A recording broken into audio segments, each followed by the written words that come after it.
తెలంగాణలో party meeting అంటే స్వచ్ఛందంగా వచ్చే కార్యకర్తలు తెలుగుదేశం పార్టీ కార్యకర్తలు అని చెప్పి ఒక ఆయన రాస్తా ఉండు. సో తెలంగాణ రాష్ట్రానికి ఇప్పుడు ఏం అవసరం ఉంది, ఏం కథ, నిన్నటి సభ, ఈ వివరాలన్నీ ఒకసారి చూసేటువంటి ప్రయత్నం చేద్దాం.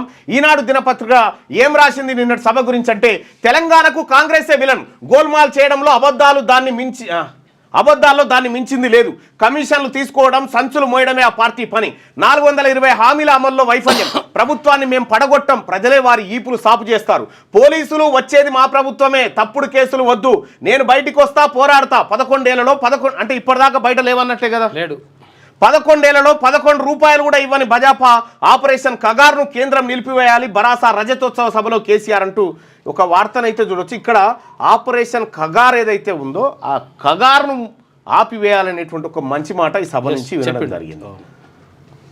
తెలంగాణకు ఆనాడైనా ఈనాడైనా ఏనాడైనా నంబర్ 1 విలన్ కాంగ్రెస్ పార్టీ అయినని భారత రాష్ట్ర సమితి అధినేత కల్వకుంట్ల చంద్రశేఖరరావు ధ్వజమెత్తారు.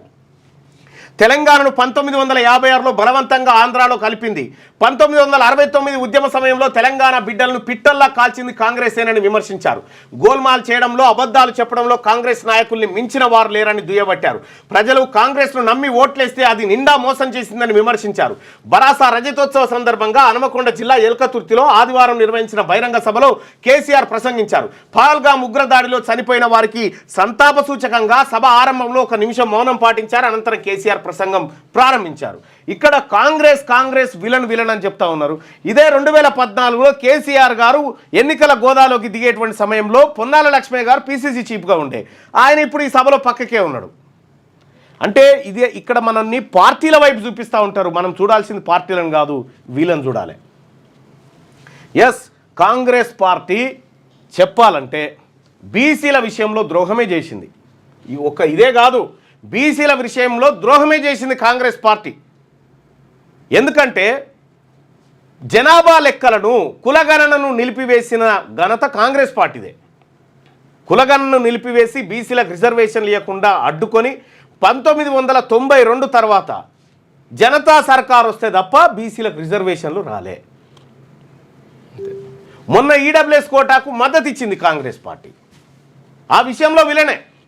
కానీ మీరేం సొక్కమోలు కాదు, మీరు కూడా అదే. కాంగ్రెస్ వాళ్ళు ఎన్నికల్లో ఎన్ని మాటలు మాట్లాడారు, ఉన్న గాంధీలు లేని గాంధీలు, డూప్లికేట్ గాంధీలు ఢిల్లీ నుంచి దిగారు. కేసీఆర్ ఇచ్చే రైతు బంధును 15,000 చేస్తామన్నారు, 2,000 పింఛను 4,000 చేస్తామన్నారు, దివ్యాంగుల పింఛన్ 4,000 నుంచి 6,000 చేస్తామన్నారు, ఆడపిల్లలకు స్కూటీలు కొనిస్తామన్నారు, విద్యార్థులకు 5 లక్షల గ్యారంటీ కార్డు ఇస్తామన్నారు, 2 లక్షల లోన్ తెచ్చుకోండి, డిసెంబర్ 9న ఒక్క కలంపోటుతో ఖతం చేస్తామన్నారు.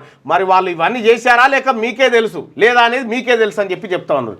ఇక్కడ ఇదే కాదు, ఇంకా చాలా ఉన్నాయి. 420 హామీలని మీరు చెప్తా ఉన్నారు.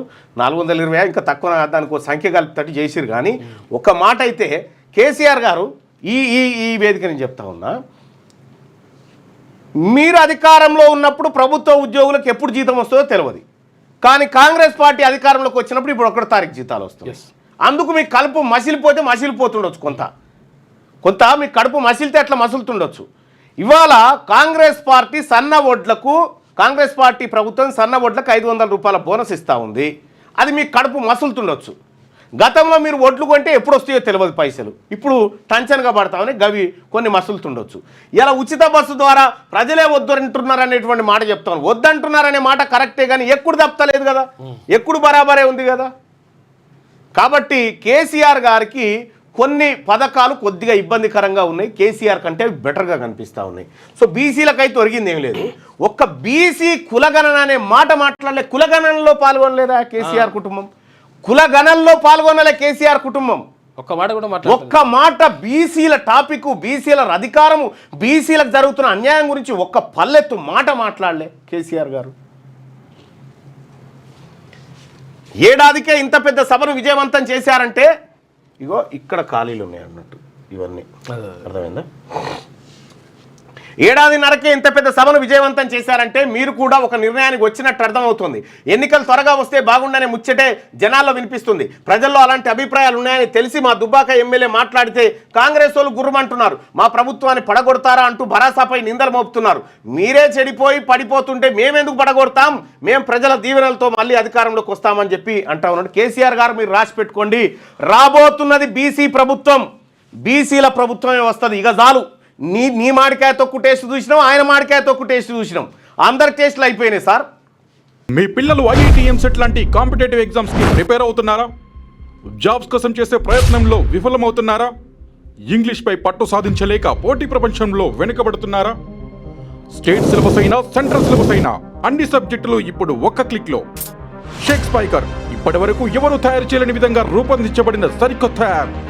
ఇప్పుడే షేక్ స్పైకర్ యాప్ ని ప్లే స్టోర్ నుండి డౌన్లోడ్ చేసుకోండి. కేవలం 1000 రూపాయలకే 7 ఏళ్ల పాటు సబ్స్క్రిప్షన్ పొందండి.